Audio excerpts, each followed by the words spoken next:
Hey everyone, welcome back to Corporate Decoder. MasterBrand MBC just filed an 8K, and the big news is about their merger, but there is one key detail that matters. Quick note, this is not financial advice, just my take on public filings for educational purposes. The Federal Trade Commission has officially closed its investigation into MasterBrand's proposed merger with American Woodmark, clearing a major hurdle. So what does this filing actually tell us? It is an 8K, which is a report companies file for big events that shareholders need to know about right away. The main event here is progress on their deal to buy American Woodmark. MasterBrand itself is a big name in cabinetry and home furnishings. Think about your kitchen or bathroom cabinets. Chances are MasterBrand or one of their many brands made them. They are a pretty significant player in the consumer cyclical space, meaning their sales tend to go up when the economy is doing well and people are spending on their homes. The crucial date here is May 22nd, 2026. That is when MasterBrand got the official word that the Federal Trade Commission, or FTC, is no longer investigating the planned merger with American Woodmark. This is huge. The FTC is the government agency that looks at big mergers to make sure they do not harm competition. Getting there okay, or in this case, them closing their investigation, means a big obstacle has been removed. This FTC review is part of a process mandated by laws like the Hart-Scott-Rodino Antitrust Improvements Act. Basically, when two large companies plan to combine, they have to tell the government and wait for a period to let regulators check for any antitrust issues. This waiting period has now ended. Because the FTC green light is in hand and the waiting period is over, MasterBrand is now saying they expect to close this deal around May 28th, 2026. We are talking about a major acquisition here, combining two significant players in the cabinet industry.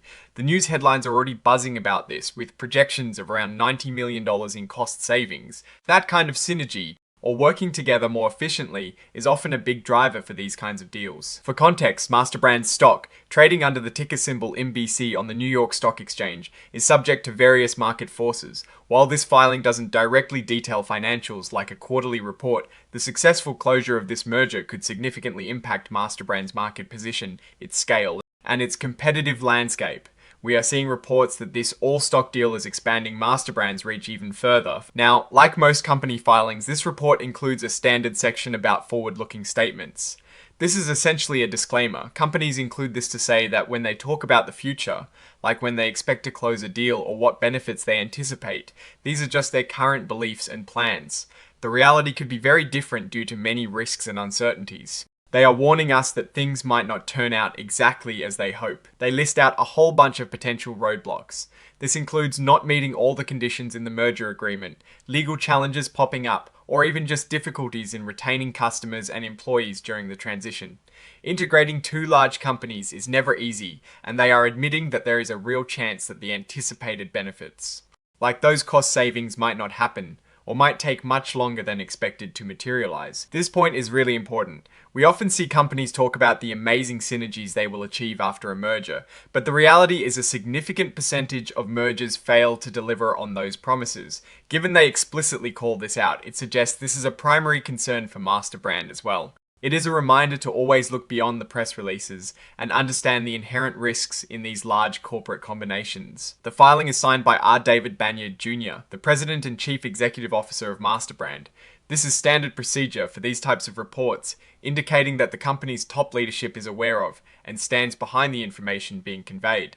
So, what is the big takeaway here? The FTC's decision to close its investigation is a massive win for MasterBrand, paving the way for the American Woodmark merger to likely close very soon. This combination could significantly reshape the cabinet industry, bringing potential cost savings and expanded market reach. However, as the company itself warns, the path forward is not without risks. The real test will be whether MasterBrand can successfully integrate American Woodmark and actually capture those projected cost synergies without disrupting its business or alienating key stakeholders. The key risk I am watching is whether the projected cost savings of $90 million will materialize without negatively impacting operational efficiency or market share. What I am actually looking for is how MasterBrand's stock performs in the months following the merger to see if the market believes they can execute this massive integration.